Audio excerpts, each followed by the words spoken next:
Tá, temos que ficar mais ou menos na mesma altura para que veja bem. E o meu lado melhor é o. E outro? Ah, que dó.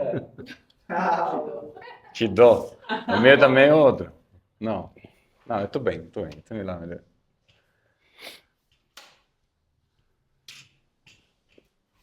Nossa, é profissa, hein, Bruno? Eu Nossa, não estava muito preparado trabalho. para isso assim, não. Eu teria vindo com camisa social. Fazer umas abdominais aí, É verdade? isso, exatamente. Teria feito umas abdominais, teria me barbeado. Não, tu Eu fico pode. inibido. Agora eu nem lembro mais como é que faz a estrela, hein? Não, vai ser um bate-papo, tranquilo. Essa parte temos que deixar em mãos de Bruno, Bruno, que ele edita, faz, não vai deixar muito bem, cara. Você achou que ficou razoável isso aí? Ficou muito bom. Sério? Mesmo? Não, eu preciso ouvir o feedback, cara.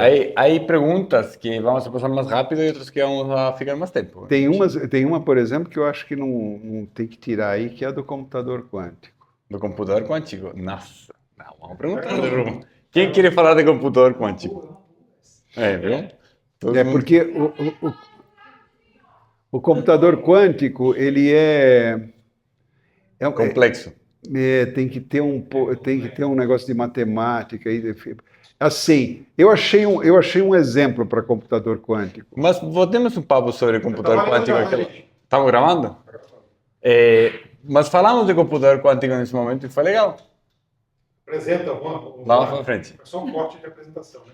Então, queridos, aquí estamos no podcast con nuestro convidado Manuel Belén. Então, demos un salvo aplauso para Manuel, ele dedicou seu tempo para estar aqui conosco, para ensinar-nos sobre física, um tema muito legal, que, sobretudo a física quântica, a relatividade, todos esses temas são coisas que falamos muito no cotidiano e muitas vezes nem sequer sabemos de que se trata mesmo esse negócio. Eu vou tentar falar meu melhor portunhol, espero que dê certo. Então, vou começar agora a falar mais devagar. Então, Manuel, por favor, presente-se. Nos conta um pouco como você entrou nesse mundo da física e um pouco da história de você para a galera conhecer mais a você. Bom, primeiro eu queria agradecer o convite, e é um agradecimento que não é formal, porque pensando a respeito do que eu podia falar aqui, eu percebi que isso é uma coisa que eu gostaria de fazer outras vezes na vida. Então, obrigado por você ter aberto essa porta aí.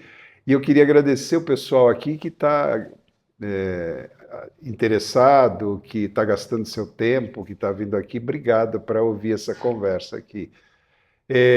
Eu me chamo Manuel Belém, eu sou bacharelado em Ciências Físicas pela Universidade de São Paulo, mas não interessa muito o que eu sou, interessa o que eu posso trazer aqui para vocês. E a ideia eu não trabalho com pesquisa de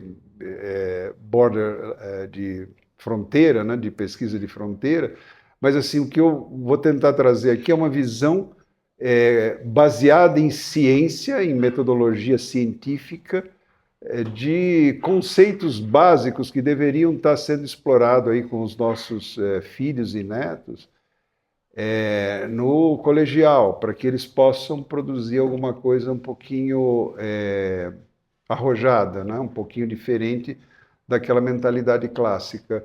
Eu não trabalho como pesquisador em física, eu quero deixar um disclaimer aqui, Uhum. né? E eu também não estou fazendo aqui nenhuma, como chama? É, eu não estou fazendo nada além de uma divulgação científica e tentando esclarecer vocês para que vocês possam, quando ler uma manchete no jornal, dizer assim: não é possível que esse sujeito escreveu isso aqui. Tá? Porque tem muita coisa que anda na mídia que não tem nenhum sentido e que o jornalista escreve única e exclusivamente para ganhar hits, né?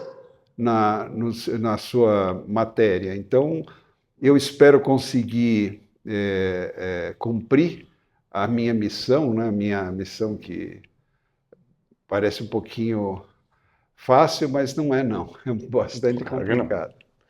Claro que não. Nós nos conhecimos aí num evento na escola de Erasmus Mestre de Moca.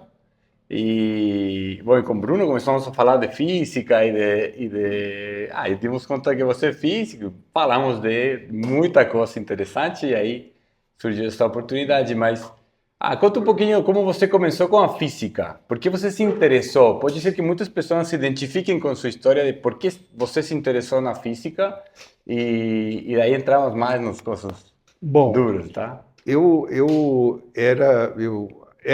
acho que sou ainda um aprendiz, né? Eu sou um aluno super nerd, sempre fui um excelente aluno de matemática, representava a escola nas Olimpíadas de Matemática e nunca pensei em ser físico, até que quando chegou no momento do vestibular, na verdade foi a física que me escolheu e não eu que escolhi a física, né? Porque quando chegou no momento de vestibular, a gente precisava fazer lá umas opções na Mapofei, e eu acabei ficando abaixo da linha de corte para fazer engenharia, que graças a Deus eu não fiz porque não era o meu perfil.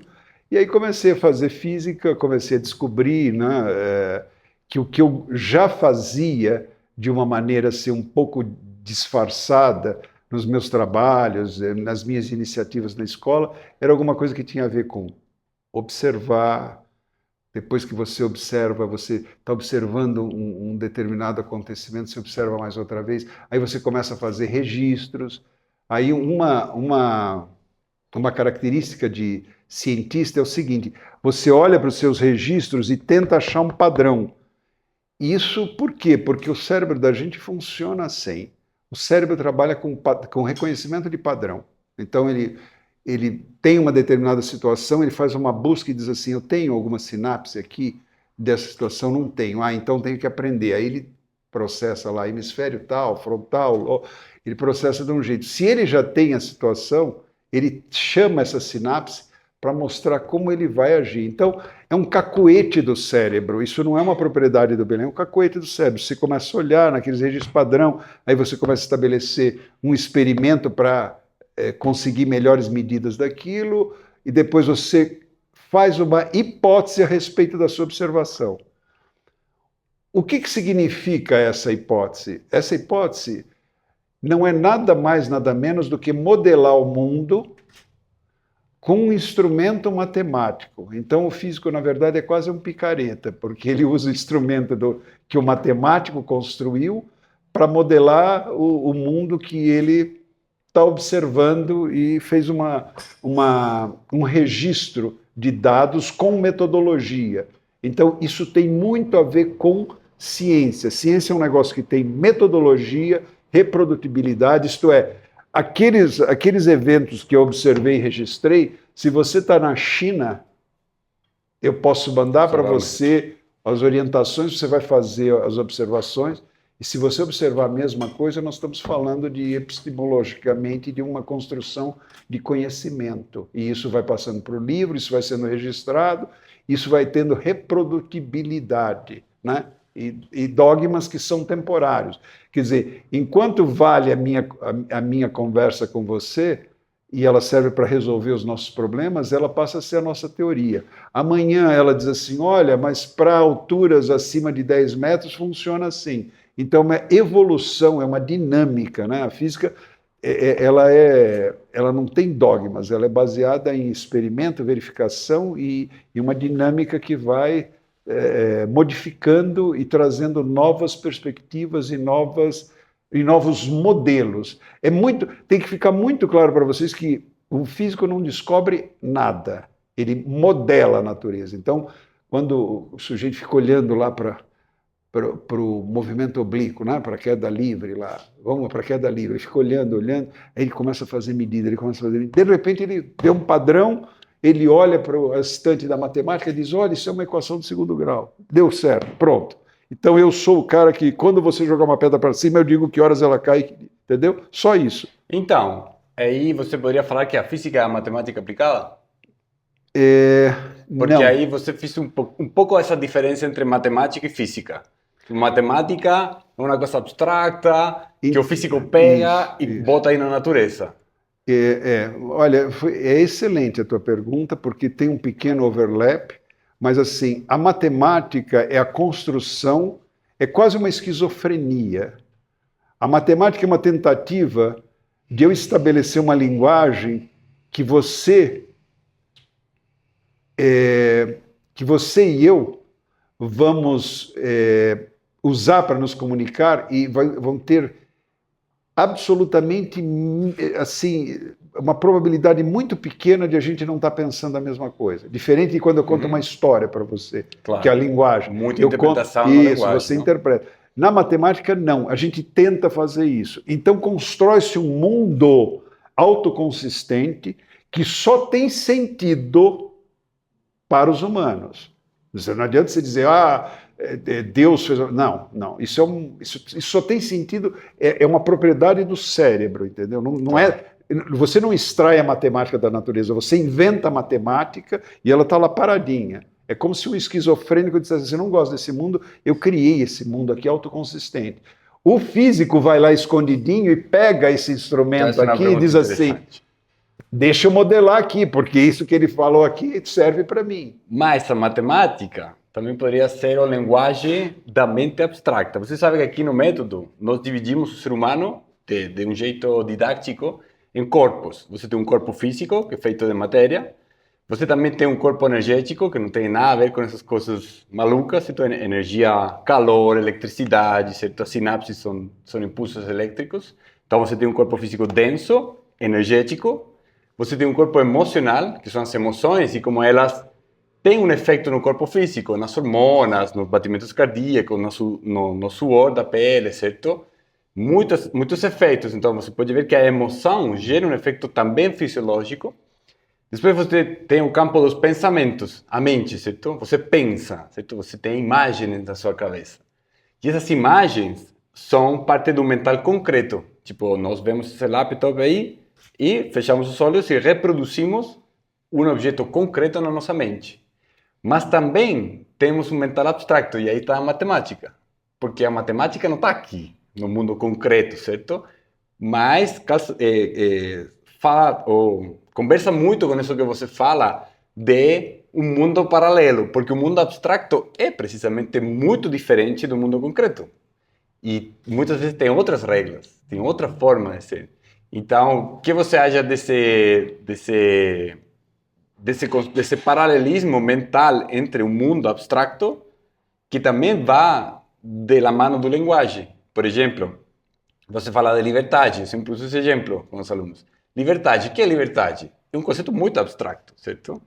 Que funciona só nos seres humanos que temos mente abstracta. O cachorro não tem mente abstracta, a menos que nós sepamos, não?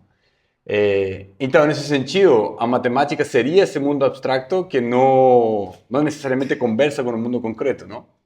Exatamente. Acho que eu diria mais ainda assim. A matemática é um resultado de uma abstração regrada, controlada.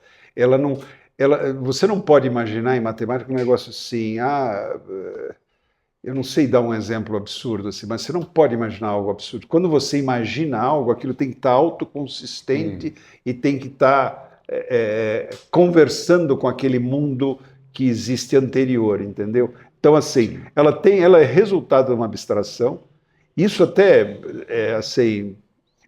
tem muito a ver com uma coisa que eu sempre digo, né? Às vezes, uma pergunta que fazem de forma recorrente para o físico é aquela história da espiritualidade com a ciência, né? Se elas casam e não casam. Eu digo, olha, tanto espiritualidade quanto ciência têm a mesma gênese, que é o imaginário humano, tá? Agora, a ciência tem uma regra e uma obrigação. Qual é a regra e obrigação da ciência? É ter método, ter reprodutibilidade. Isso é fundamental, né? E não ter dogma. Então, o objetivo da ciência é tentar não deixar a natureza nos enganar e ir buscando quais são os atalhos lá. Seja ela física, biologia, química. Claro. O objetivo da espiritualidade é absolutamente trazer um bem-estar para o ser humano. Então, assim, não existe overlap, porque não tem por que existir esse overlap. Né? Você pode, às vezes, lançar mão de um recurso, dizendo, querendo ancorar alguma espiritualidade na ciência, ou alguma ciência na espiritualidade, mas é uma tentativa de ancoragem, porque elas têm gênese igual, mas elas têm objetivos totalmente diferentes. Uma é fazer o ser humano se sentir bem e outra é correr atrás da natureza para ver se ela não nos engana e a gente consegue tirar um proveito dela. Claro. Entendeu? Só isso. Então, assim, não sei se respondi tua pergunta aí a respeito do abstrato. Sim, claro. Vamos para frente. Vamos voltar a mais que espiritualidade, aqui no método, não trabalhamos com espiritualidade, nós trabalhamos com consciência, como ser mais consciente. E isso tem a ver com o foco e a energia física do corpo, certo? E a emoção também é um tipo de energia. E como, através do foco, da concentração que nós colocamos, seja na energia, seja nos nossos projetos, nossas metas, objetivos, podemos tomar tudo isso para construir a vida que nós queremos. Então, mas consciência também é um tema que a física agora está falando muito, certo?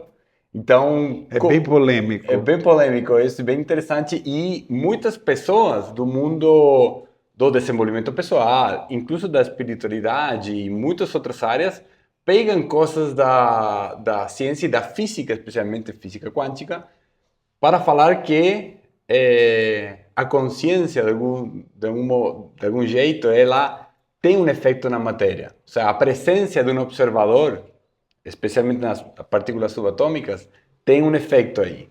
Então, vamos um pouquinho mais para trás para que todo mundo entenda. Fala um pouquinho de as partículas subatômicas e por que elas são tão complexas, certo? Na física quântica, porque se ciência é reprodutibilidade, essa série de coisas de observação da natureza, por que tão complexa a física quântica e dá para tanta interpretação maluca, não? Se você me permitir, eu vou fazer um preâmbulozinho, né? Vamos. Então é assim, a física tem uma física clássica que foi até o começo do século XX, né? Que é Galileu, Newton, é força igual a ma, e essa é a grande equação da física clássica. E isso, tendo em vista os problemas que nós tínhamos até então, até 1900, isso resolvia, ia dando conta das contas que a gente precisava fazer para viver. Contas que eu quero dizer, não contas financeiras, claro, mas você projeta uma carruagem, entendeu? Quer dizer, uma maquininha a vapor. A ciência clássica vai dando conta disso. Quando você começa, e agora é a coisa mais interessante, quando você começa a enxergar coisas muito pequenas, você começa a ver que a natureza tem uma propriedade intrínseca que é bárbara depois que você entende, mas ela tem uma incerteza intrínseca na natureza para nós humanos, que isso para a natureza isso é uma característica dela, não tem nenhuma incerteza, ela está se comportando como deve se comportar, né? E aí começam algumas dificuldades. E a grande dificuldade que a gente começa a tatear é que o que a gente chama de partícula no mundo, para resolver problemas clássicos, começa a sofrer uma série de dificuldades para tratar problemas com partículas muito pequenas. Então, isso, sob o ponto de vista histórico, não é fácil, porque você vem tendo um sucesso aqui, de repente você começa a ter um insucesso, é muito difícil de você levantar a mão e dizer assim, não, mudou a métrica, nós temos que fazer uma nova tratativa de modelo matemático para esses caras aqui, que eles são muito pequenos.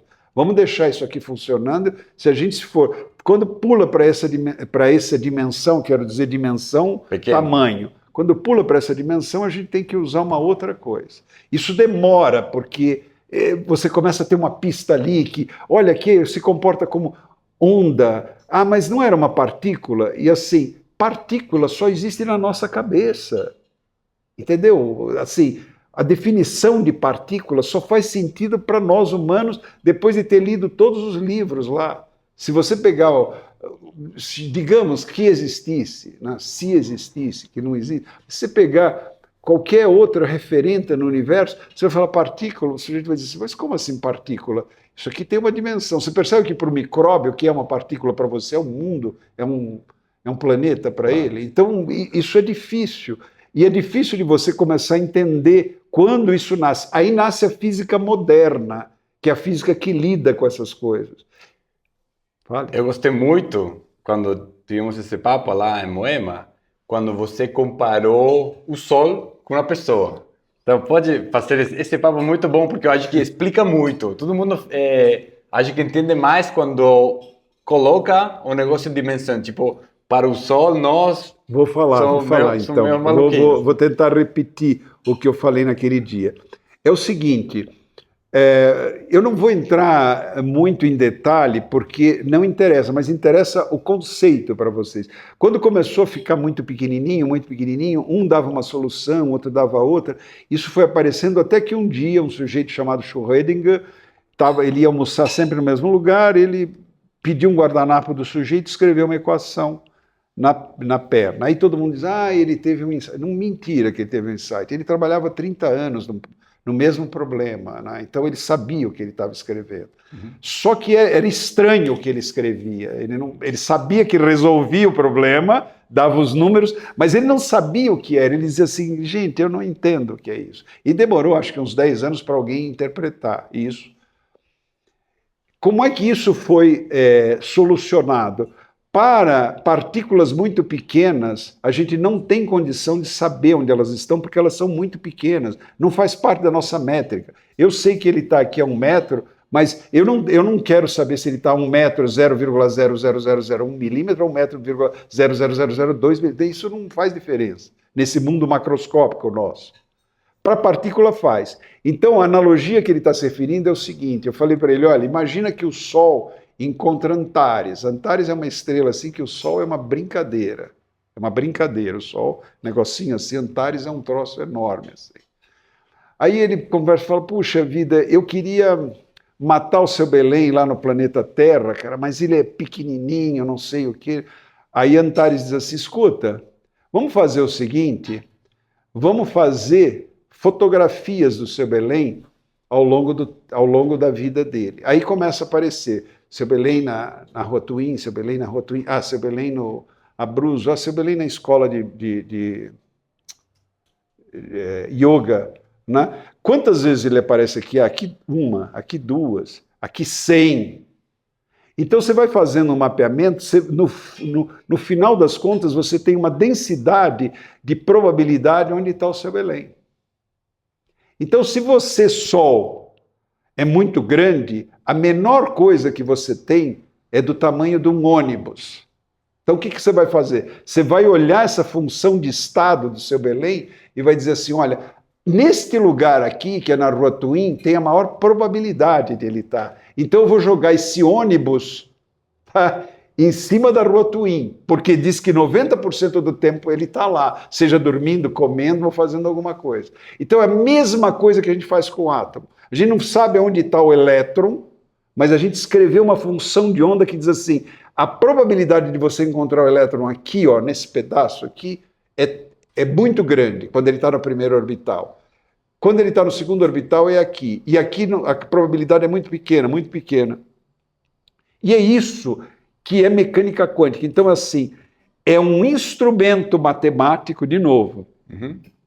Tá? Você vê que o cara escreveu uma equação, porque ele sabia que tinha uma equação que a derivada segunda ia ser igual à função. Ele sabia o que era a função, mas ele dizia assim, eu não sei o que é isso, mas eu sei que isso resolve. Ele resolvia, porque apareciam lá os orbitais e as raias que os caras mediam, ele dizia, resolve, mas eu não sei o que é. 10 anos depois aparece um sujeito, ou 5, não me lembro, que diz assim, não, você tem que fazer o módulo ao quadrado, que é a probabilidade.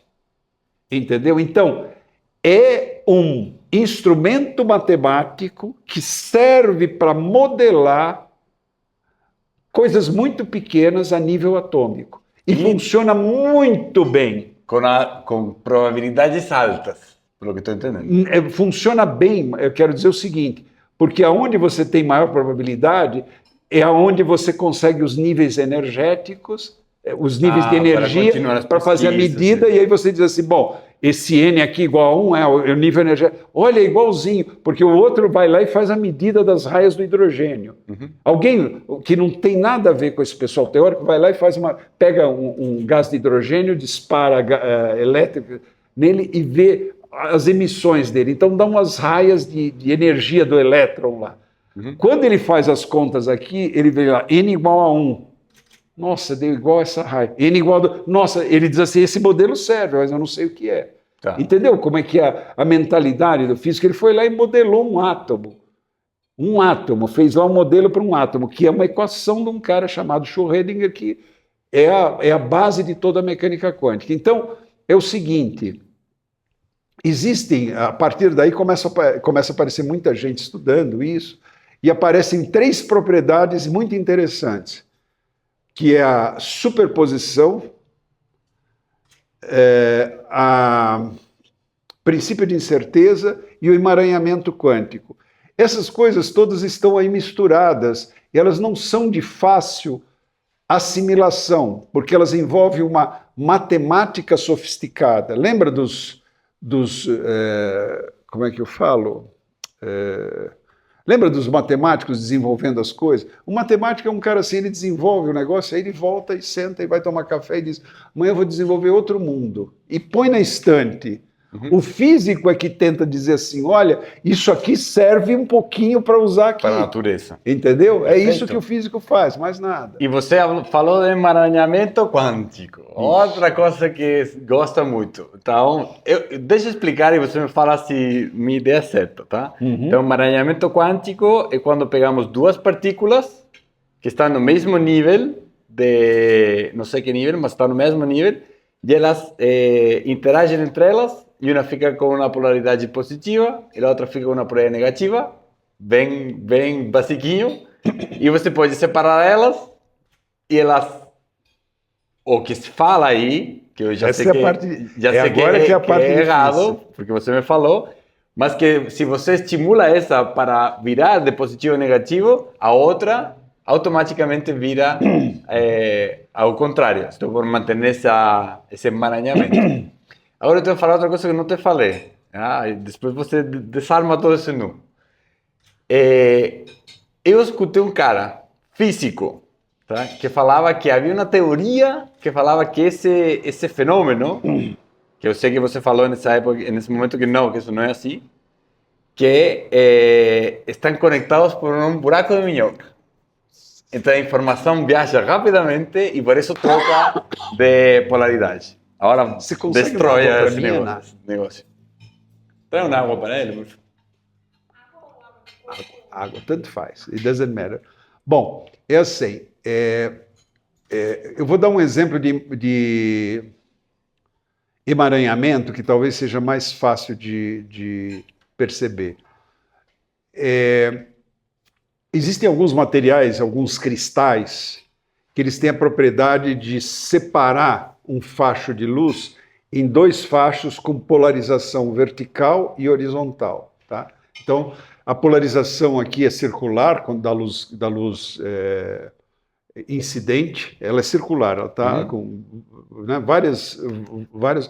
E esse cristal, acredite em mim, esse cristal existe na natureza, ele separa e ele divide o facho com metade da intensidade, a polarização assim, e a outra metade é horizontal e vertical. Então, se essa é circular, essa é a outra como é? Não, essa que entra, incidente é circular. A que sai, ela sai uma vertical e a outra horizontal. Tá.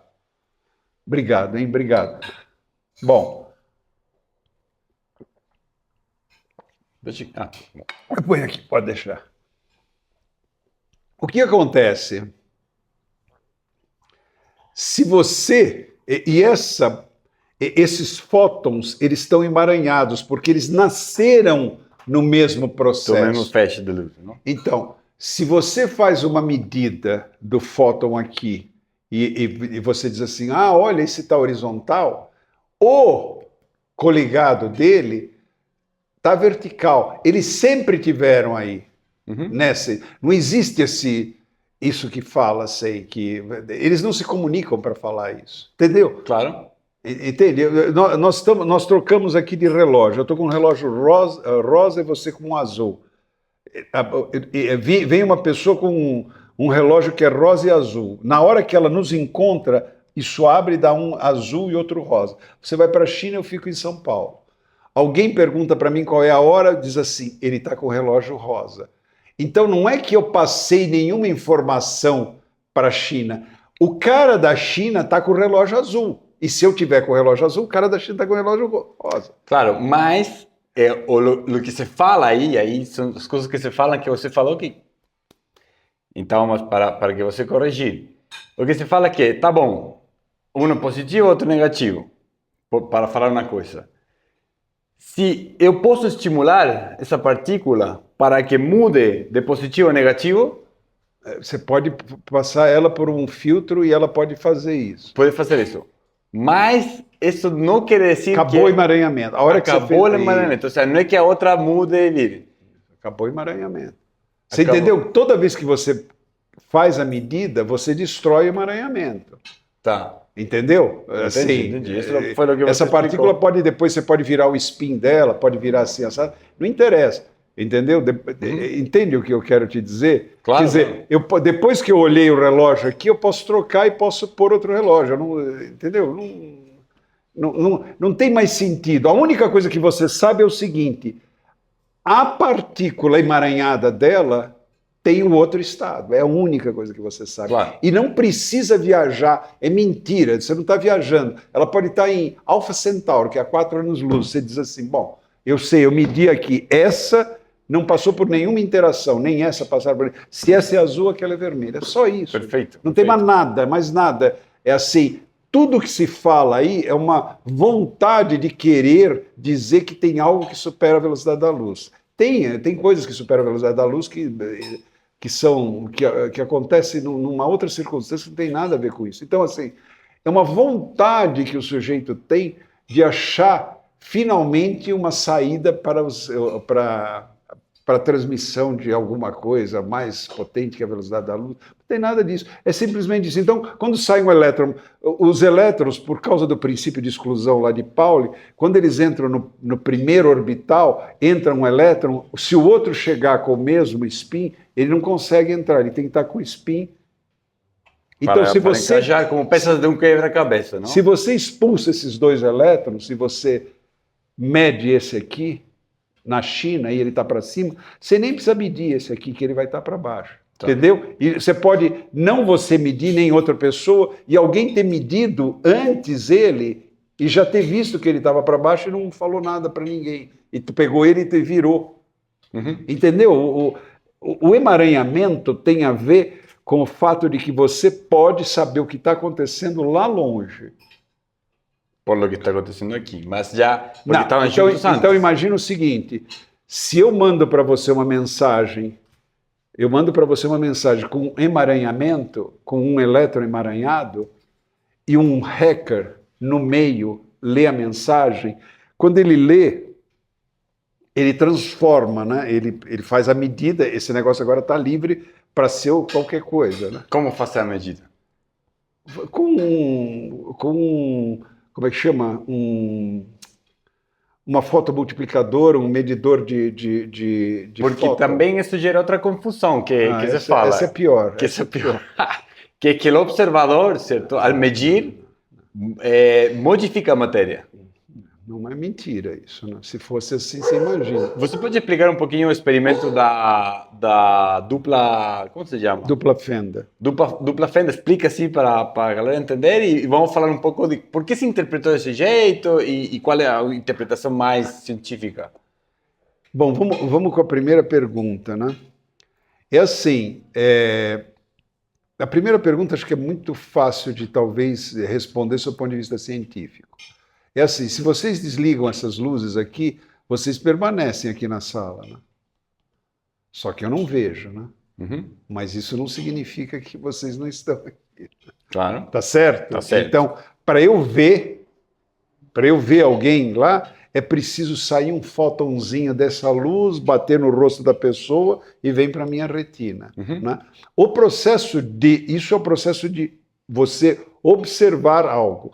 Se vocês fossem partículas ao invés de pessoas, a hora que batesse o fóton em vocês, já disturbed, já... Então não é o observador, é o fóton que bate Mas que está acontecendo na natureza.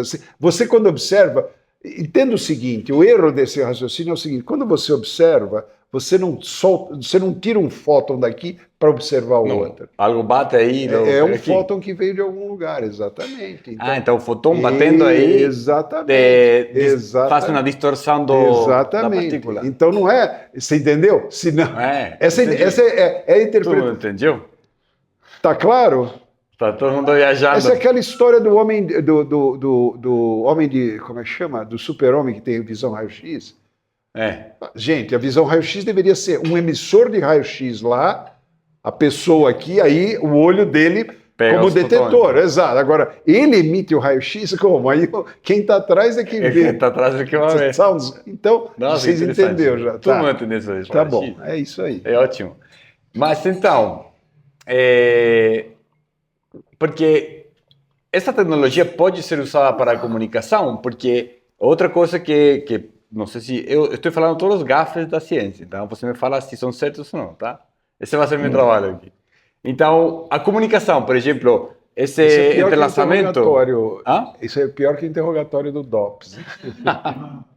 Então, nesse entrelaçamento, pode ser usado para a comunicação a longa distância? Pode. Então, uma tecnologia não é que pode, é o seguinte... O que caracteriza uma...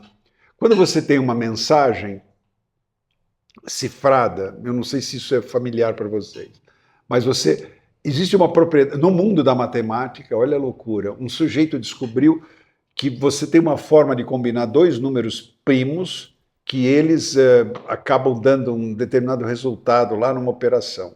Então você abre, eu dou para você, digo, olha, essa é a sua chave privada, e publico a sua chave pública.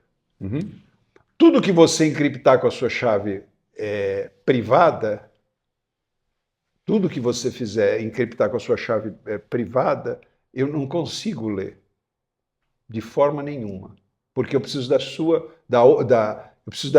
desculpa. Tudo que você encriptar com a minha chave pública, quando você vai escrever alguma coisa para mim, eu ponho minha chave pública lá, você encripta com a minha chave pública, eu só consigo abrir com a minha chave privada. É como se eu deixasse, gente, uma porção de cadeados num lugar público. Aí você diz assim, eu quero mandar um negócio para o Belém, cadê o cadeado do Belém? Aí você pega a sua caixinha, fecha com o cadeado, aquilo pode andar na mão dela, dele, eles não conseguem abrir, só eu tenho a chave. Isso é que é criptografia. E a mesma coisa eu faço com você. Quando eu quero mandar uma coisa para você, eu vou lá, existem servidores de chave pública. Eu vejo qual é a sua chave, faço a operação matemática, mando para você, você recebe e você abre. Acontece que pode ter um hacker aqui no meio. Tá bom? Ele pega e sniffa isso. Se ele sniffa isso... Muda. Não muda. Esse que é o hoje. Hoje não muda. É esse que é o lance. Você pegou, é isso aí. Hoje não muda. Ele sniffa isso aqui, ele arruma um jeito de saber a chave e você não consegue saber que tem um cara lendo. Eu estou achando que estou falando confidencialmente com você e tem um outro cara que reproduziu sua chave lá e está abrindo. Tá? Se você fizer com emaranhamento, você percebe qual é o problema? A hora que ele abre para ler, ele desemaranha. Destrói a mensagem. Não destrói a mensagem, mas quando você lê, eu digo assim, escuta, você leu com o elétron para cima ou para baixo? Você diz assim, para cima. Eu digo, então vamos trocar porque tem gente olhando isso aí. Muito bom, muito bom. Entendeu? É por isso. Então não é assim... Mas, então, como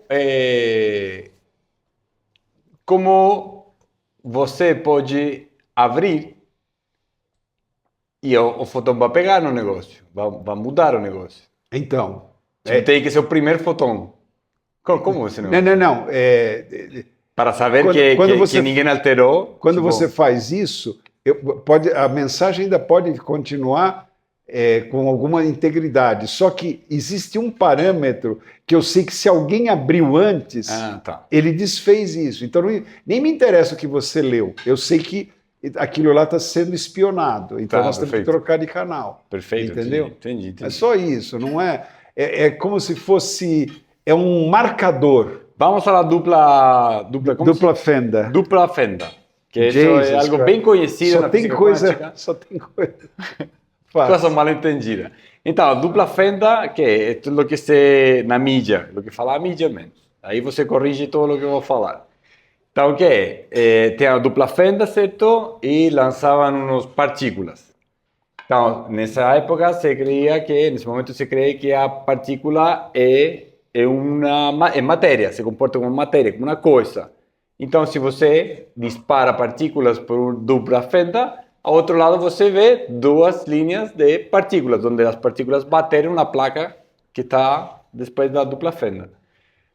Mas acontecia depois que faziam o mesmo experimento e a partícula já não se comportava como partícula, se comportava como onda. Então, gerava um efeito de onda, provavelmente tal. Então, eram várias, as partículas estavam espalhadas por o negócio e não formavam o formato da dupla fenda. Então, o que fizeram? Começaram a investigar e concluíram, não sei se erradamente ou verdadeiramente, que o observador, o cientista que olhava a partícula, afetava de algum jeito a partícula para que ela se comportasse ou como onda ou como partícula. Bom, essa quase já foi respondida, né, da forma como funciona a observação. Mas eu vou falar um pouquinho a respeito da fenda dupla, porque também é um assunto recorrente. E assim, eu acho que isso até mesmo na faculdade, isso tem uma certa dificuldade. Eu vou tentar exemplificar aqui. Todo mundo aqui conhece o que é uma espingarda de chumbinho? Não. Que se espalha os chumbinhos assim, né? Então, imagina o seguinte, você atira com uma espingarda de chumbinho numa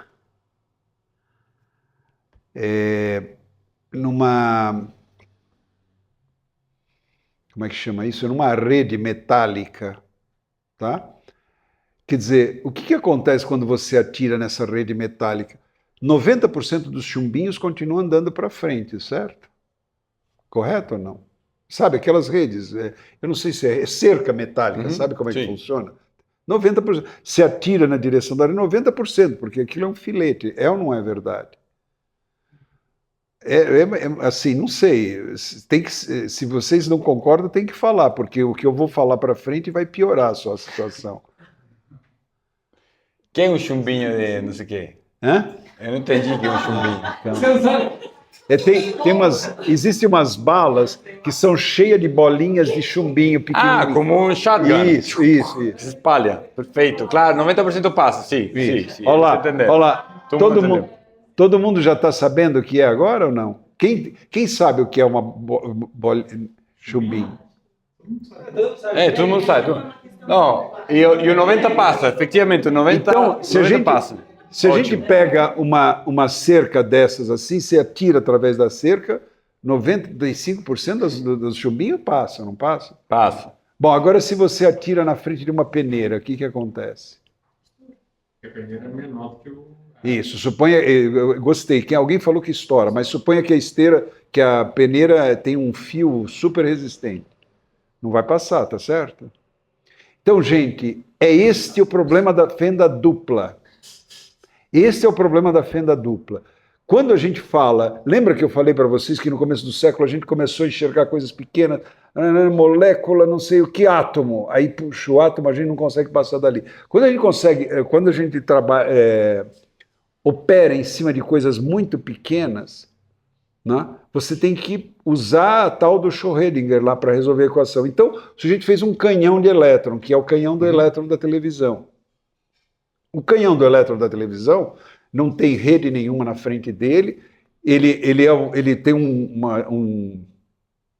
uma dispersão muito grande, mas ele é um negócio muito mais fino que um fio de cabelo. Quando ele chega na tela de televisão, ele é do tamanho daquela bolinha lá. Eu não sei, vocês não, acho que nem eram nascidos, mas televisão antigamente usava um canhão de elétron. Tá, então como é que ela compunha a imagem? Imagina que você tira uma fotografia e corta a fotografia em linhas e corta a fotografia assim. Então, esse pedaço é branco, esse pedaço é branco, esse pedaço é preto, esse pedaço é preto. Então, o que o canhão de elétron fazia na televisão? Ele vinha brrr, apagava, acendia, apagava, apagava, acendia, apagava, acendia, apagava, acendia. Ele fazia isso tão rápido que ele fazia um quadro de imagem. E você pensa que é uma imagem, mas se você tivesse a sensibilidade e velocidade, você ia ver que a imagem começa assim, e ela vai começando e terminando, ela não é uma coisa estática, entendeu?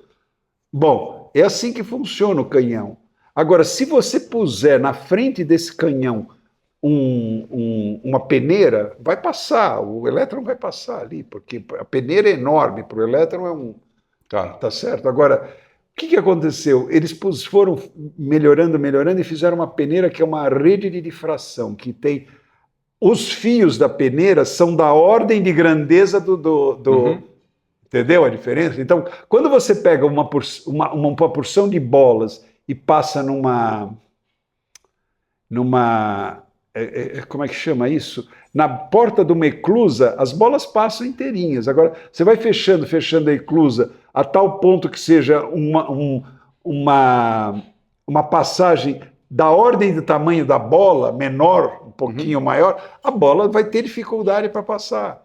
Então, o que acontecia? A gente trabalhava num mundo onde a bola não tinha dificuldade para passar. Quando a gente começou a fechar, aí o elétron começou a se comportar e alguém disse, gente, isso aqui não é partícula, isso aqui é onda.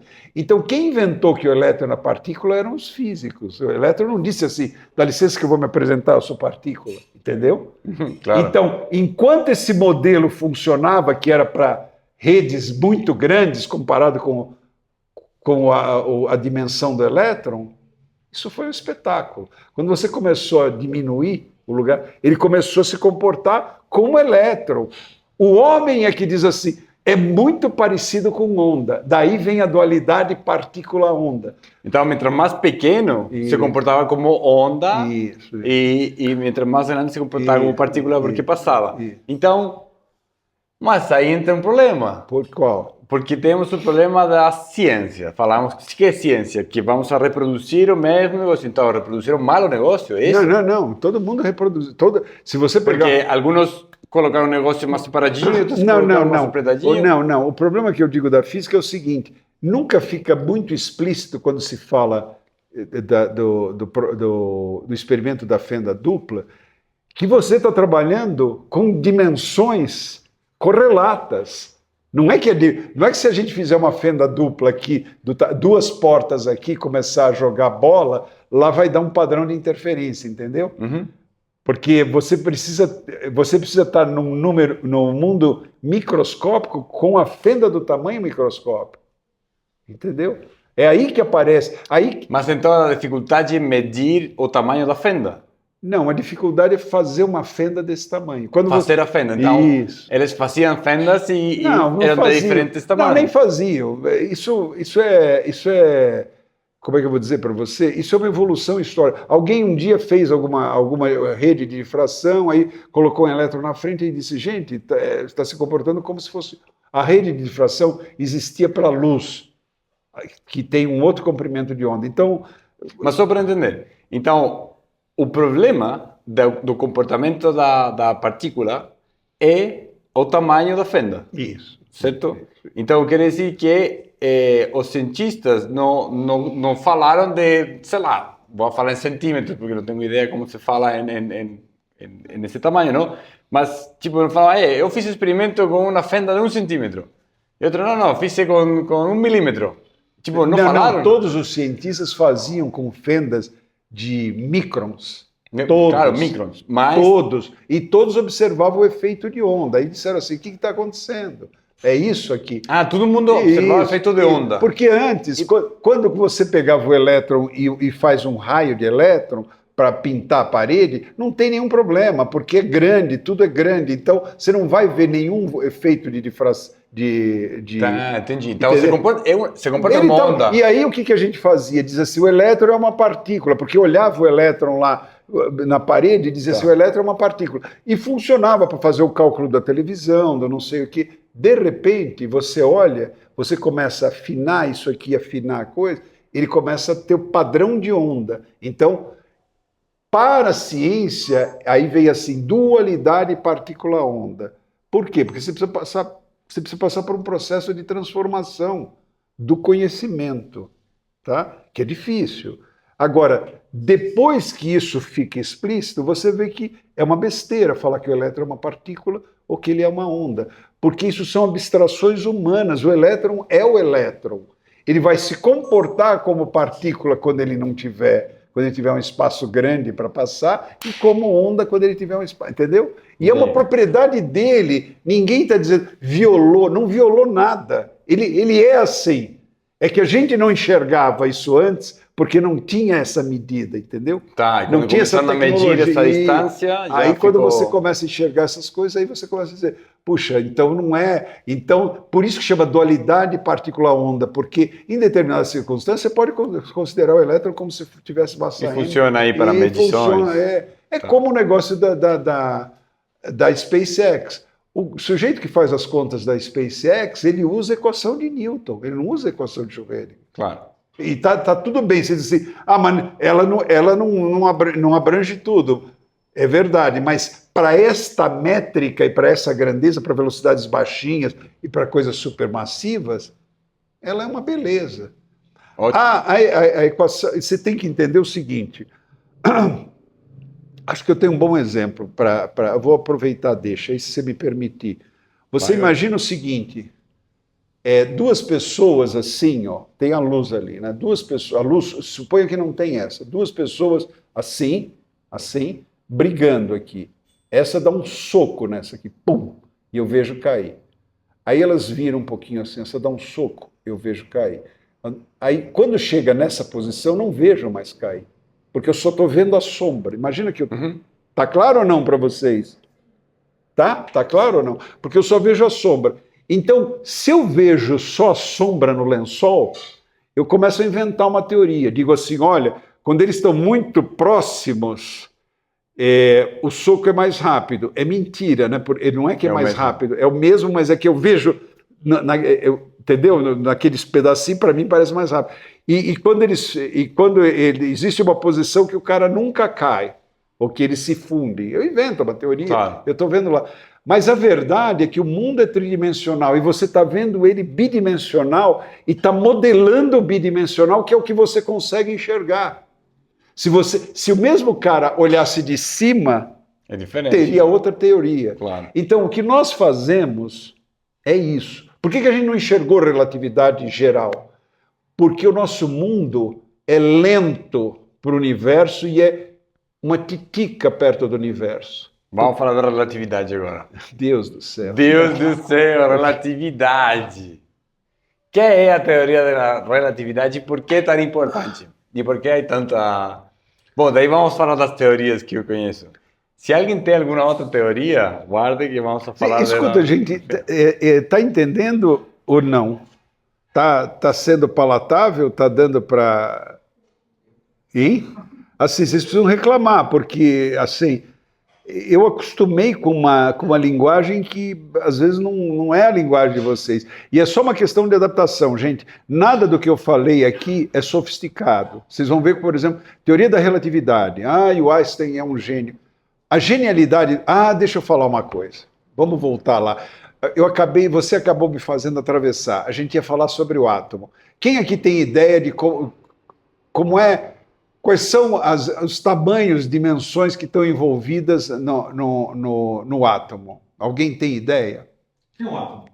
Um átomo é um núcleo que é um próton, é um negócio gordão assim, com um elétron em torno dele. Só um? Esse é o vários elétrons? Não, esse é o hidrogênio.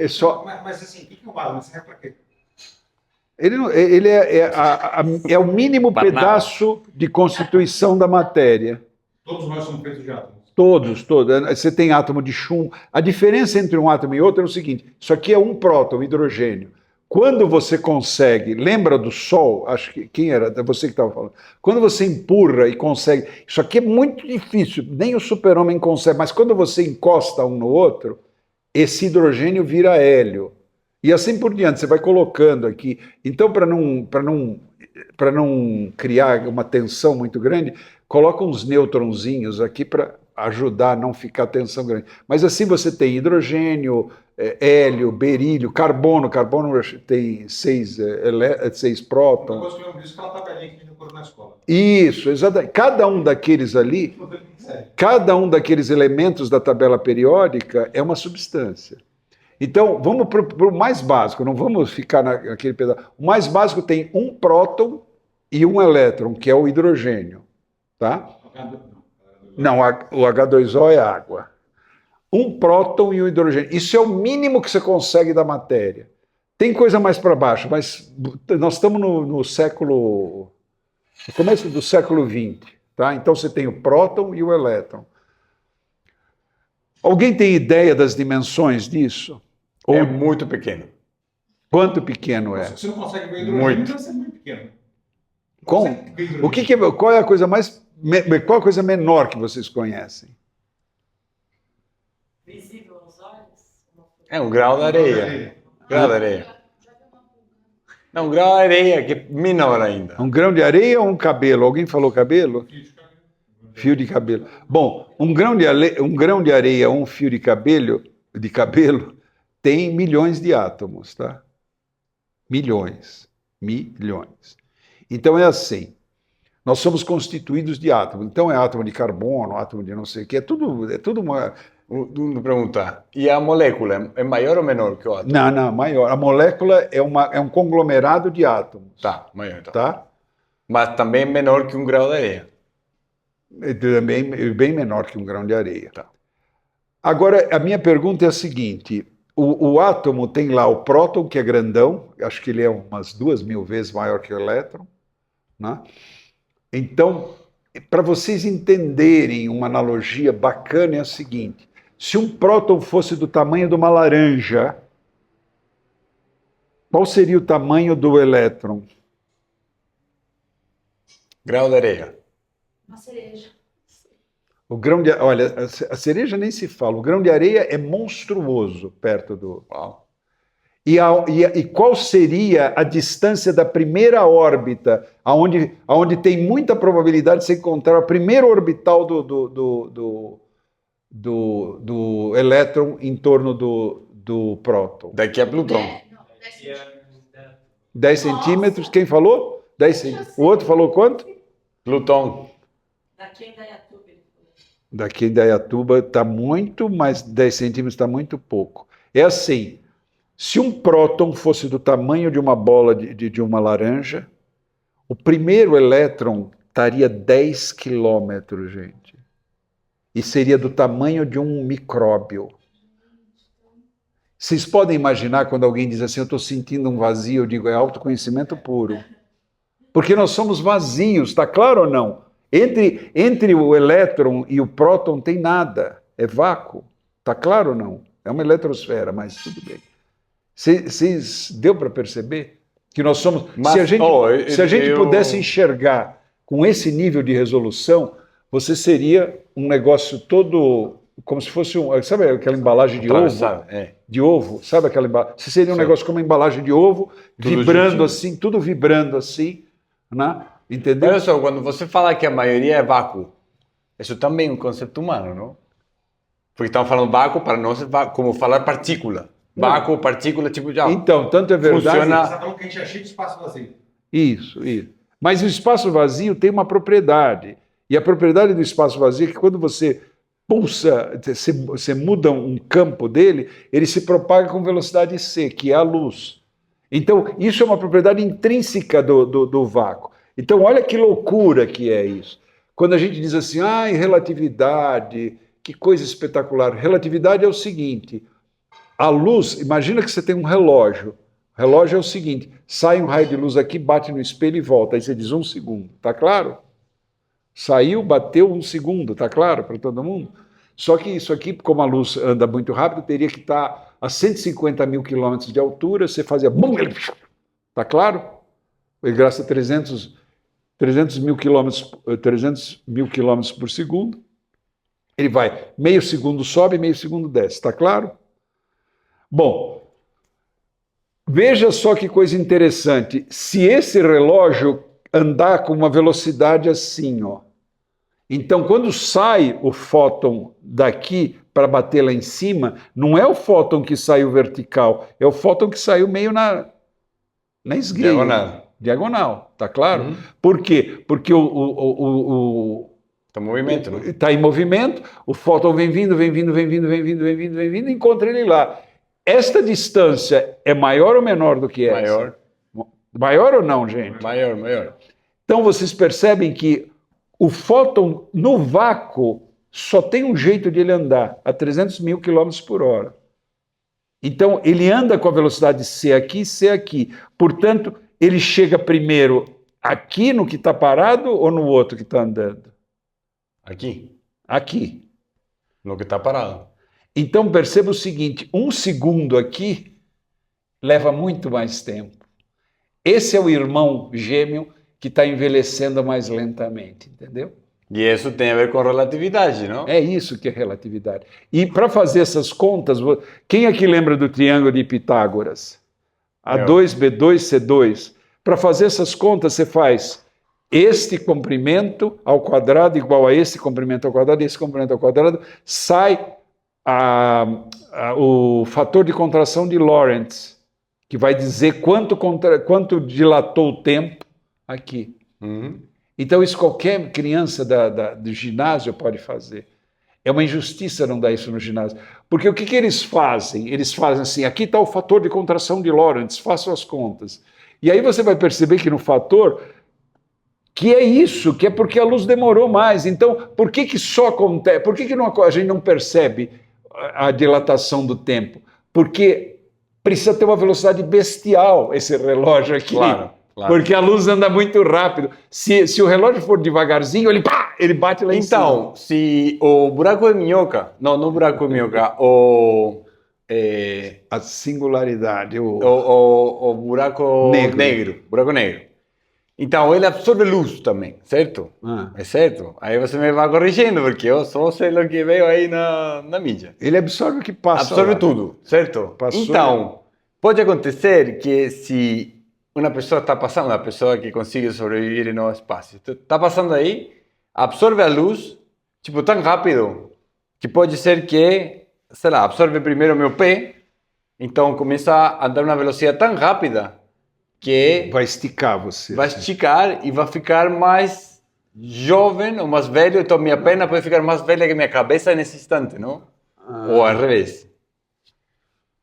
Você vai perder a perna desse. Vai perder a perna com certeza, mas, tipo, em teoria Porque eu penso, o planeta, como se chama? O planeta dos macacos? O filme, não? Então, teoricamente é correto o que acontece no filme, que o cara viaja, se lembra? Não lembro, mas... É assim, o cara viaja... Mas geralmente... Na nave espacial, a velocidade da luz, volta e se encontra que no planeta está cheio de macacos, não? Todo mundo viu esse filme? Sim. Pelo amor de Deus. Viagem. Então, ele volta e por um macaco. O que aconteceu? Que é a Terra, passaram milhares de milhões de anos, e os macacos evoluíram, mataram os homens e ficou um planeta de macacos. Quem quer responder para ele? Quem entendeu pode responder para ele. Alguém entendeu? Viram o filme? Mas o antigo, não o novo. O que acontece no tecido do astronauta que está viajando? Pele?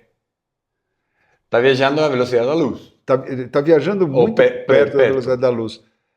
O batimento cardíaco é despolarização, né? Então tem que sair um fóton bater na outra pedaço da célula, na outra pedaço. Esse fóton dele é aquele fóton que viaja esgueirado. Então demora mais tempo. O coração dele para a gente bate mais lento, para ele bate normalmente. Vocês entenderam essa história do irmão gêmeo? Assim, o batimento do coração de alguém que está viajando à velocidade da luz é mais lento, porque fóton, como se diz, o estímulo elétrico não vai viajar assim. Embora o coração dele esteja assim, na hora que o fóton, esse fóton que sai para cima, ele está indo à velocidade da luz, não vai encontrar o coração dele. Então é o fóton que sai na esgueia aqui, ó, na diagonal, que vai encontrar o coração dele. Vocês percebem que então todo o processo que está acontecendo com esse sujeito é mais lento, porque um segundo leva mais tempo para ele. Outro exemplo de um filme Está mais... claro isso ou não? É mais. Então tudo dele, por isso que diz assim, vai envelhecer. Só tem um problema com esses filmes, eles não dizem como é que o cara faz a curva e volta. Porque na hora que o cara faz a curva e volta, isso é um problema, que não é tratado na relatividade, essa que eu estou falando para vocês, que é uma molezinha que é espacial. Esse é um problema de relatividade geral. Então, precisa consertar isso no filme para poder ser verdadeiro. Porque ele só é mais jovem dessa forma, né? Assim. Não, mas ele volta, e se volta à velocidade da luz, para ele passaram 30 anos, mas na Terra passaram milhares de anos, certo? Está correto, mas tem essa pequena inversão aí. Né? E essa inversão que acontece? Não sei o que acontece. Se viaja 15 anos luz para lá, Não, é porque 15 anos luz para cá. você sofre uma aceleração. São outras equações que deliberam. Na desaceleração. Que desacelera e volta para até chegar à velocidade. Isso eu não sei. Eu não sei o que acontece. Eu não sou um especialista nisso, mas Mas há outro filme mais novo que fala disso, que é Interestelar. Você viu? Então, eles descem num planeta... Nós temos que fazer um dia só Interestelar. Que é Interestelar... Mas então, lá é porque ele tá próximo de um buraco negro, e próximo do buraco negro, a velocidade é muito grande, de um dos dois, a velocidade é muito grande. Então, por isso que lembra do seguinte, quanto mais rápido for mais lento, mais câmera... Para a gente é câmera lenta, para o cara que está sentado na espaçonave, é o mesmo. É a mesma coisa. Isso que é louco. Muito louco. Entendeu? Porque pra gente, ele está no tempo dele, porque é o coração Outra dele. ideia interessante, que também tem a ver com o fotão e viagem do fotão. Explode uma estrela a lá milhares de milhões de anos-luz daqui. Eu olho essa estrela, o fotão bate aqui no meu olho, e para o fotão foi um segundo, um microsegundo, mas para nós esse fotão viajou milhares de anos-luz, não? Porque o fotão viaja à velocidade da luz, não? Então, essa também é a perspectiva, porque o fotão viaja efetivamente à velocidade da luz, certo? Então, pode explodir uma estrela, ou o Big Bang, e o fotão do Big Bang começou a andar, e eu olho para o espaço, então, e esse fotão bate meu olho. Não, imagina, vamos voltar. Para ele foi um segundo, mas para nós é toda a história do universo. Vamos voltar, por exemplo, do trem. Imagina que o trem está fazendo isso. Você percebe que se o trem andar a velocidade c, nunca acontece o rebatimento? O tempo é infinito. Entendeu? Não. Entendi. Se o trem, se esse jogo de espelhos aqui estiver andando à velocidade da luz, não tem jeito, porque na diagonal você nunca vai conseguir atingir a velocidade suficiente para bater no... interessante. Entendeu? Então, assim, o que acontece? Então, de novo, gente, isso é matemática, tá? Aliás, no meu Instagram, quem quiser me seguir aí, ML Belém, no meu Instagram eu publiquei como é que chama? Como é que eu vou dizer isso? Um exercício que eu fiquei fazendo lá para ver o que acontece com a contração do espaço e a dilatação do tempo. Então tem gráficos, e aí você vê que só quando a velocidade da luz é muito grande que isso tem uma implicação, tá? Que tem uma implicação significativa para a gente, entendeu? Então, assim, quando a velocidade é muito grande, é matemática que tem lá na resposta, vai para o infinito o negócio, entendeu? E outra coisa que talvez possa desmistificar e é fácil para vocês entenderam o primeiro exemplo, é o seguinte: imagina que daqui tem 1 metro daqui a janela, né? E tem uma vassoura, o cabo de uma vassoura de 1,50 m. Então, certamente, se eu bater aqui no fundo do cabo da vassoura, quebrou a janela, certo ou não? Uhum. Está correto isso ou não? Todo mundo está acompanhando ou não? Perceba o seguinte, se a vassoura estiver parada aqui e eu empurrar, a vassoura quebrou a janela, né? Aí eu vejo assim, não, esse cabo é maior do que a distância que tem minha da janela. Tá claro? Bom, eu vou voltar, eu vou dar um outro exemplo que acho que é mais simples. Eu estou num Volkswagen, isso aqui é a porta do motorista e aqui ali é a porta do passageiro. Uhum.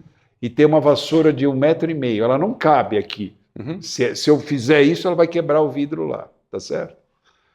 Olha que coisa interessante, vamos ver se vocês vão me acompanhando no raciocínio. Lá vem a vassoura, saiu o fóton dela, eu digo, ela está aqui. Saiu outro fóton, ela está aqui. Saiu outro fóton, né? Bate, ela está aqui, ela está aqui, ela está aqui, ela está aqui. Quando ela encosta na parede, no vidro da outra porta, ela vai começar a quebrar, mas ela encosta, o vidro está perfeitinho, ela só tocou no vidro. Eu olho para cá e vejo um rabichinho ainda dele. Vocês percebem que se eu aumentar muito a velocidade, vai chegar um momento que o fóton vem vindo, e esse fóton já está aqui. E eles chegam iguais na minha vista, aí eu digo assim, olha, ela coube dentro do Volkswagen, entendeu, Wilson? Ah, interessante. Isso que é a contração do espaço. Claro. Então vocês acabaram de entender dilatação do tempo e contração do espaço. Então, poderíamos viajar a... Então, mas você sabe que, na verdade, quando isso acabar de acontecer, explode lá. Claro. Você vê que explodiu o outro. Tem um efeito lá Então, que também é perceptível. Então, é assim, para a gente fazer conta, é como se ele diminuísse. Você pode fazer conta, apostar sua vida, dizer assim, tem um gatilho lá que vai disparar contra você. Você pode, não, eu faço as contas aqui, se ele tiver com 70% da velocidade da luz, eu vou ver, ele está cabendo. Entendeu? Claro. Só que se você estiver sentado no cabo, ele não aconteceu nada com ele vai quebrar, entendeu? Mas é interessante, porque tudo depende aí do ponto de vista. Não? Então, por isso que chama relatividade. Relatividade. Tudo depende do ponto de vista. Deu para vocês pescarem esse negócio aí da contração? Levamos 1 hora. Deus do céu, eu estava pensando que eram 7 anos e meio aqui. Nossa, aí temos um monte de perguntas. Vamos escolher uma última pergunta. O que você acha? Não, eu queria que o pessoal fizesse alguma pergunta aí, porque, assim, o intuito disso aqui, gente, é conseguir esclarecer vocês de coisas básicas que andam perdidas aí na mídia. E tem gente que tira proveito disso, entendeu? Começa a falar coisas assim. Por exemplo, agora, se vocês entenderam isso de relatividade, é um negócio, assim, fenomenal, porque vocês, primeiro, desmistificaram a relatividade, entendeu? Qual é a genialidade do Einstein? Todos esses experimentos que eu descrevi para vocês, ele fez mentalmente sentado numa escrivaninha. E falou assim, gente, isso aqui está errado. E sabe por que ele fez isso? Porque ele não conseguia dar aula na faculdade, ele não conseguia emprego na faculdade, e um amigo arrumou um emprego para ele de analista. Patentes. Analista no escritório de patentes, chamaria, eu não me lembro do cargo, um analista no escritório. E sabe qual era o grande problema da época? Começaram a aparecer as máquinas a vapor, e para redução de custo a gente só construía um trilho, né? Então você precisava saber que horas chegava o trem, que era para lançar o outro e eles não baterem no meio do caminho. Então começou a aparecer um problema de sincronismo de relógio. Então todas as patentes que chegavam era para sincronizar relógio. E ele começou a olhar aquelas patentes, foi aí que ele começou a perceber e falou assim, gente, isso daqui está tudo errado. E aí ele começou a sacar. A grande sacada dele é que o fóton não interessa de onde ele saiu, com quanta velocidade que ele saiu. A hora que ele diz assim, saí, estou no vácuo, é cesão. Entendeu? Essa é a grande sacada. Todo mundo diz que ele impôs isso, mas essa é a grande sacada dele. Ele falou assim, gente, vocês estão fazendo conta como se o fóton fosse embalado por alguém. Vou jogar um fóton, bum! Aí você dá mais velocidade. Não! O fóton tem vida própria. Ele está lá, não existe fóton. Bum! Existiu, é no vácuo. E é C. Não interessa. Mas ele saiu aqui de um carro que estava a 300 por hora. Não interessa. Eu estou andando no meu vácuo. Entendeu? Que esse é o grande lance da ideia. Que o fóton viaja no vácuo. Esse. É exatamente isso. Se você entender isso, você começa a tirar lá a equação de Lorentz, é isso. Aí o resto todo Muito fica simples, fácil. Entendeu? Não, porque é simples. Ciência é um negócio. Só que não. Ciência é um negócio super legal, porque você consegue inferir coisas que você não percebe. Claro. Por exemplo, aqui, eu estou falando com você e estou vendo você e eles simultaneamente, só que eles estão atrasados no tempo. O que eu já estou vendo deles aqui é Está atrasado. desatualizado. Está desatualizado, entendeu? Vamos. Alguém tem uma pergunta que queira fazer de qualquer tema da física? Não. Do gato, o gato de Schrödinger. Schrödinger, que o gato está morto e vivo ao mesmo tempo. Todo mundo conhece essa história? Botaram um gato aí. Não, eu quero alguém que faça pergunta, não seja induzido, hein? Induzir um pouquinho, é? Querem falar do gato? Todo mundo quer falar do gato. Não, fala a pergunta que vocês quiserem. O gato de Schrödinger é um negócio que é assim. Vocês lembram do negócio da probabilidade do átomo lá? Né? Lembra que eu falei assim, a gente não sabe onde está o elétron, mas lembra da minha função de onda? Lembra da minha função de onda? A função de onda do Belém, como é que seria tridimensionalmente? Seria um bolinho pequenininho na escola Vila Mariana, um bolinho pequenininho na escola Moema, um bolão na Rua Twin, um meio bolão na padaria, um bolão meia boca no restaurante Abruzzo, e aí também entre o caminho dessas coisas teria um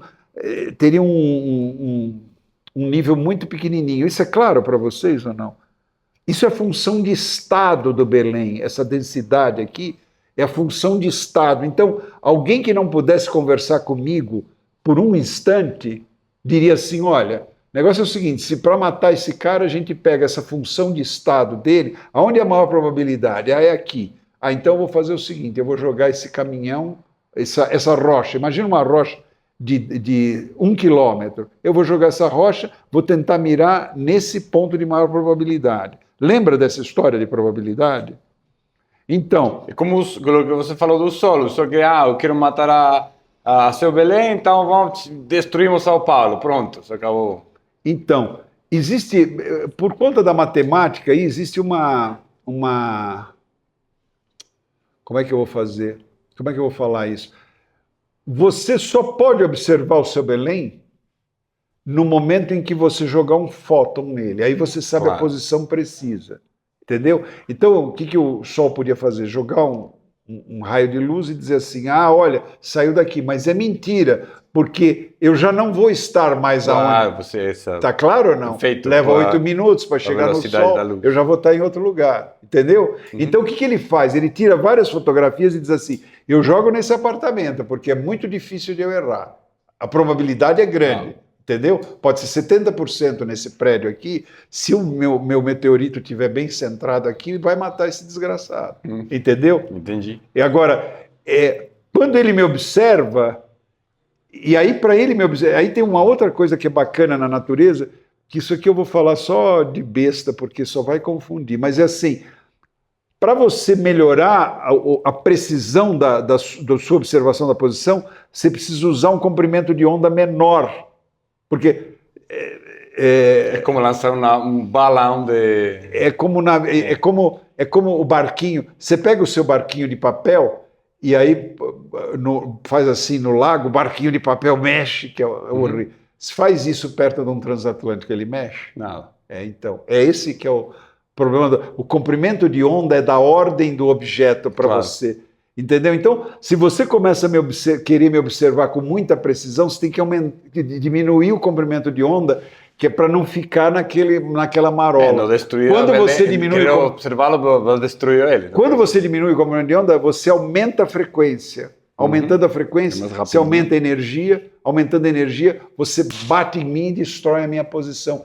Então, percebe como a natureza tem um negócio bacana aí, que quando você começa a apertar, ela começa a espalhar. Quando você começa a espalhar o movimento, ela começa a dizer onde está o negócio. Ela não deixa nunca pegar, ela não deixa pegar, ela fica Sempre, olha, se Porque está tudo em movimento, não? não, não é, porque é uma propriedade intrínseca. Esse negócio do movimento é muita criação da gente. Então, a gente quer medir variáveis que para a natureza não tem sentido. Então, ela é como se ela se preservasse de alguma maneira e você nunca pudesse ter um limite na natureza embaixo do qual você nunca consegue saber. Você diz assim, quero saber a velocidade desse cara. Ah, com muita precisão. É muita precisão, mas você não sabe a posição. Aí você volta. Eu quero saber a posição. E isso é um negócio, é outra matemática que um sujeito lá Mas por que é errado falar que está tudo em movimento? Não é errado, está tudo em movimento, mas eu estou dizendo, não está ligado. Quando você diz que está tudo em movimento, está tudo em movimento browniano. Assim, se a gente pudesse ver, está tudo assim. Nós seríamos todos. Nós temos irregularidades enormes aqui e está todo mundo assim, entendeu? Mas é que isso vibra. Isso acontece, mas é muitíssimo rápido e é muito pequeno. Então, para mim, é estático. Você entendeu? É mentira que é estático. Exceto quando estão falando do negócio pequenininho que não sabemos onde está. Então, e aí. E a gente é muito grande, então quando o cara manda um fóton super energético, ele interage com um átomo aqui e eu continuo sentado. Agora, se eu fosse um elétron, ele manda um fóton super energético e vai para o outro lado, entendeu? Então, você sempre tem que ter esse cuidado com a métrica que você está usando. Se você não tiver esse cuidado, você começa a fazer essas coisas absurdas. Esse louco perfeito. Entendeu? Porque você precisa preservar. Você diz assim, cabe entrar nisso? Não, isso aqui é um caminhão, pelo amor de Deus. Mas eu tenho uma pergunta. O pequeno e o grande conversam? Claro que sempre conversaram. Na física, estou falando. Hã? A física. Aqui tem um átomo, eu sou grande. Aqui tem outro átomo. Porque também uma coisa que olha o átomo. É que a física quântica e a física... Agora você fez a pergunta certa. Ah, tá, para lá eu. E isso vamos fechar com essa pergunta, a menos que vocês tenham... É assim. Como é que chama? A relatividade geral, que eu não falei aqui, não vou falar, porque é um negócio que eu mesmo não tenho muito claro. Não é claro assim, a ponto de eu dar exemplos. A relatividade geral, eu vou tentar resumir assim, vocês me perdoem, se tiver algum físico aí assistindo, vai ter que me perdoar. Mas a relatividade geral diz o seguinte, que reta não existe, só no nosso imaginário. A luz que chega de uma estrela aqui, ela ficou fazendo curva, assim, ela passa perto de uma galáxia, ela faz assim, aí passa perto da outra, ela faz assim. Então, quando você vê a estrela aqui, pode ser que ela esteja aqui. Claro. E tanto que a luz foi... Mas para você, tá aí. É o que interessa. Se quiser navegar, você não vai usar a estrela lá, você vai usar essa aqui. Né? Então isso está muito ligado à relatividade geral. A mecânica quântica, que fala lá sobre o pequenininho, não sei o quê, então tem outra métrica. Aparentemente, para nós humanos, nós precisamos de uma matemática aqui e de outra matemática aqui. Assim, não é que eu estou dizendo que existe, mas assim, pode ser que tenha uma lógica matemática, não sei, que tenha uma matemática que essas duas coisas vão fazer parte da mesma equação, entendeu? E tem gente querendo fazer isso, assim. A unificação então, tem um nome. Então, a teoria única de campos. Tem gente tentando fazer isso, né? Mas ainda não tem. Não, consegue. Tem muita coisa que consegue fazer. Eu acho que a gente não consegue fazer pelo mesmo problema daquela miopia. Lembra quando começaram a dizer, mas é onda ou é partícula? Não é nem onda nem partícula. Você entendeu? Quando você tenta fazer uma equação que tem os dois, é ruim. Você tem que fazer uma equação... nova equação. Não, talvez você tenha que dizer o seguinte, olha, quando eu faço somatória dos estados quânticos aqui, dá um negócio que eu posso chamar de ponto. Pode chamar de ponto? Põe para trabalhar aqui, entendeu? Não é através da unificação, é através da transformação. Perfeito. Entendeu? Perfeito. Não, eu acho que não... Mas isso como é que chama? É um educated guess de um físico que eu não trabalho com isso, com pesquisa de ponta, isso é só uma intuição minha. Assim como eu acho que não tem começo nem fim do universo. O que é o universo? Sabe como é que é esponja? Uhum. Então, tá um universo colapsando aqui e um expandindo aqui. Por isso que essa expansão aumenta de velocidade. Aí quando acaba essas coisas aqui, esses que colapsaram, eles estão tão densos que eles explodem em novos universos. Então é como se estivesse numa esponja de universos colapsando, porque entendeu? Um colapsa e está engolindo o outro. Mas aí você tem uma espécie de quebra de simetria. Imagina quando você tem um monte de coisa colapsando aqui, aí num determinado momento vem duas pedras grandes, assim, uma para cá e outra para lá. Ela dá uma rotação para isso, dá um eixo preferencial para esse colapso, aí ele começa a injetar matéria aqui pelos polos. Então, assim, eu aparentemente acho que esse negócio é como se fosse uma... Esponja. Você falou. Então, mas não é uma esponja estática, você entendeu que ela morre aqui, tem coisas nascendo aqui. Ah, mas tem coisas morrendo aqui. Hã? É uma dança. É como se fosse uma... Mas isso não tem nada a ver, isso não é ciência, tá? Isso é especulação do Belém. Claro. Não tem nada a ver com ciência. E... Ciência, vamos mas tem a ver com consciência. Consciência. Agora, multiverso, rápido, porque com isso sim que fechamos. Solução matemática. Eu estava falando para a Ana, antes de a gente começar. Está lá o físico do século, sei lá, do século XIX. Olha lá para o...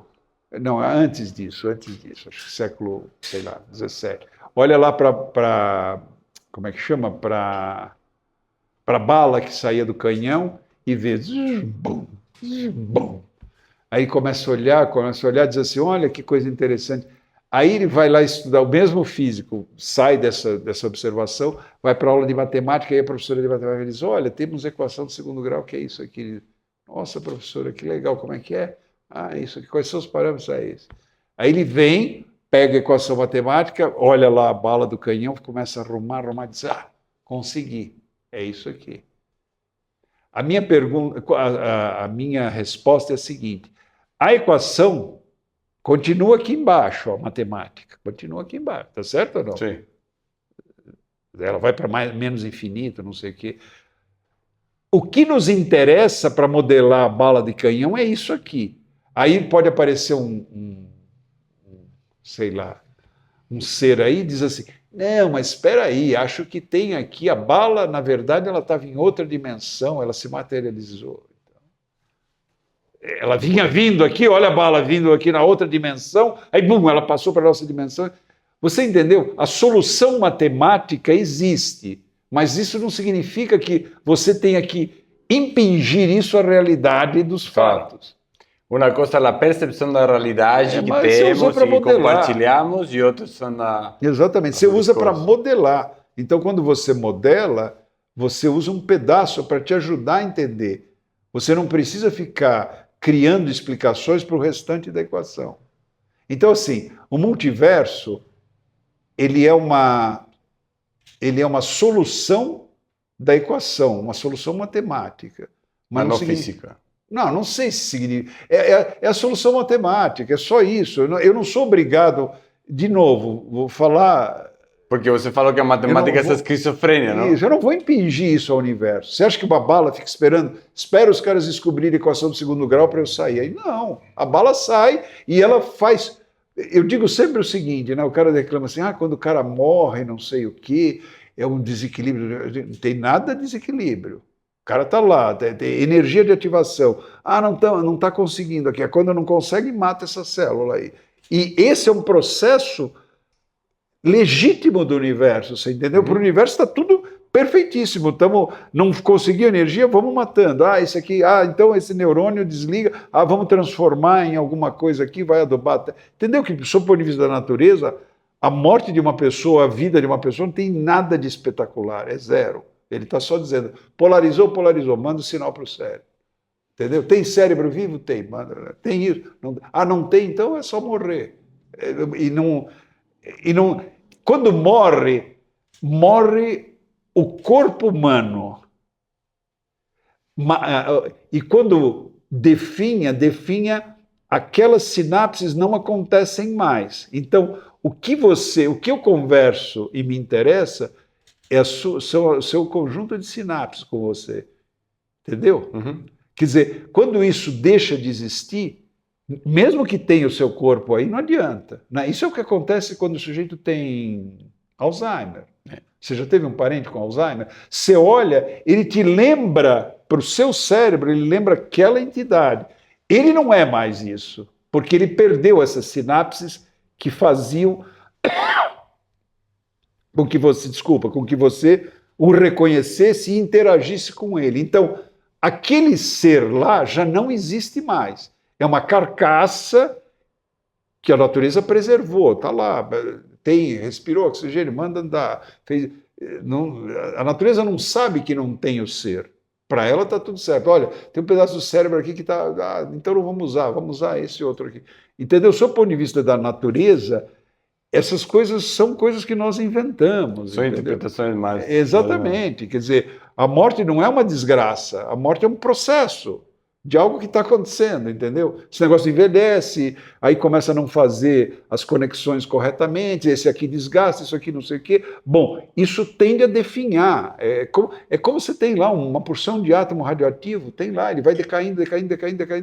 Depois de um certo tempo não tem mais átomo radioativo. Você diz assim, que pena. O que será que aconteceu com a alma do... Nada, não teve, ele só decaiu, entendeu? É um processo intrínseco da natureza, é só isso, não é um negócio extraordinário, é só isso, você vai fazer o quê? E pior, que para a natureza isso é um negócio contínuo, porque ela não tem memória. Entendeu? O grande problema do ser humano é que nós temos memória. Porque o fato de ter memória, se eu não tivesse memória, era prazer, Belém. Prazer, Belém. Você entendeu? Claro. Prazer. Você entendeu que isso não terminava nunca?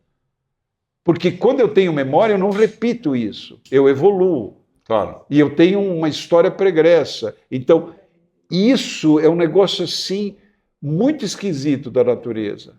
Porque ela criou isso muito provavelmente para fazer a sinapse de recorrência.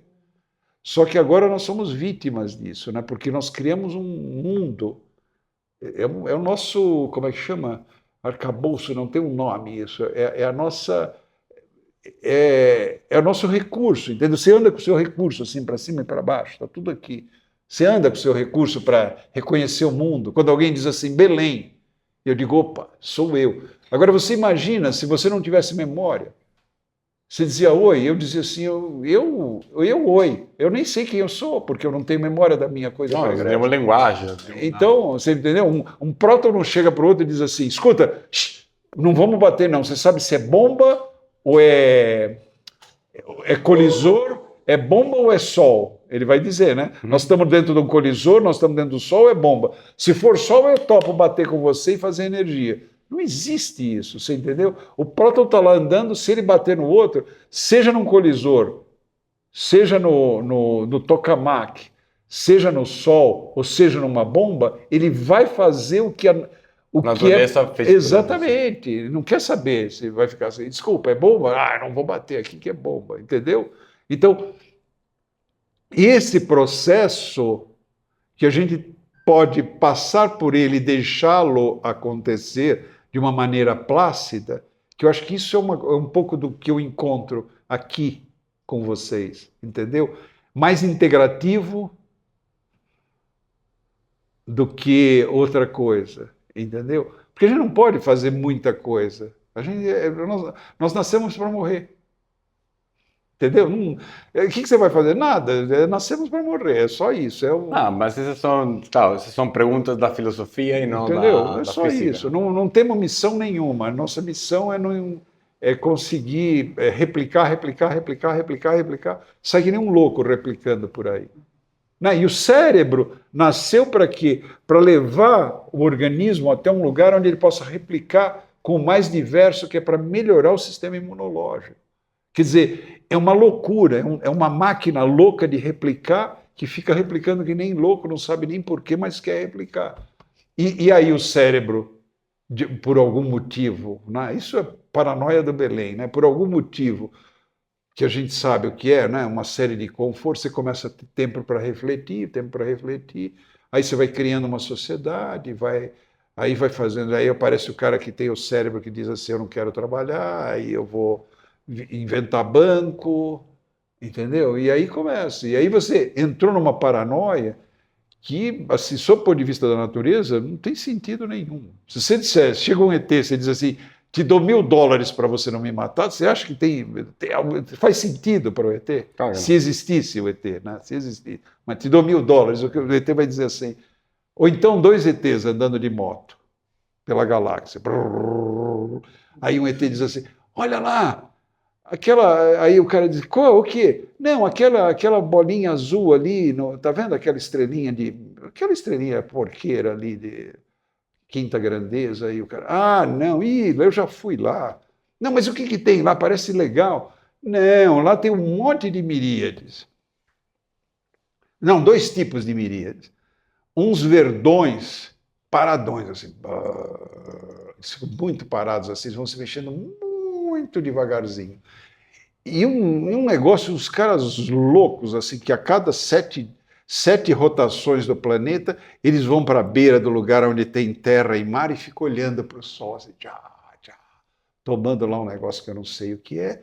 Depois eles voltam, brigam que nem louco, eles pegam, cortam os outros seres miríades de verde, amassam junto com água e tal, aí pintam de verde, põem dentro de uma casinha lá que eles têm e ficam depois brigando para ver quem é o dono do negócio verde. Pronto, é isso que é a humanidade, cara. Isso que é a humanidade. Você imagina? Aí o cara diz assim, nossa, esses caras nem vamos lá, vamos embora. Você entendeu? Porque não tem nada de interessante que a gente faz. Nada, exatamente nada. Assim. Tudo isso que a gente conversa só diz respeito a gente. Para o resto, eles vêm lá. Olha os miríades que ficam assim, 7 dias depois eles vão para a praia, ficam lá tomando... Eles pensam até que é para energizar com o vetor. Eles dizem assim, eles carregam, eles têm umas baterias, eles têm as teorias dele a nosso respeito, né? Eles têm umas baterias lá que eles ficam parados assim no sol, acho que eles ficam carregando a bateria e depois eles voltam. Aí é engraçado porque eles destroem os outros. Aí o ET também tem as mesmas teorias que temos nós. Eles Então, queridos, vamos aí fechando. Então, dê um aplauso ao nosso convidado. Muito obrigado. Muito bom. Podemos continuar o papo depois da hora que termina a gravação e aí vai ser tudo. Cara, muito Olha, obrigado. Eu agradeço imensamente a paciência de vocês. Desculpem pela falta de didática, desculpem às vezes que eu sou muito empolgado, eu sou um ferrenho defensor da divulgação científica. Eu acho que se tivesse divulgação científica, a gente podia fazer muita coisa boa, porque ia aproveitar muita gente de uma maneira bacana, né? Não sei. Então vocês me desculpem aí se eu não conseguir atingir meu objetivo, mas o meu objetivo era que vocês se sentissem mais confortáveis com essa história aí toda. Obrigado. Tchau. Depois da câmera, eles vão ficar mais com vontade de fazer perguntas. Abraço.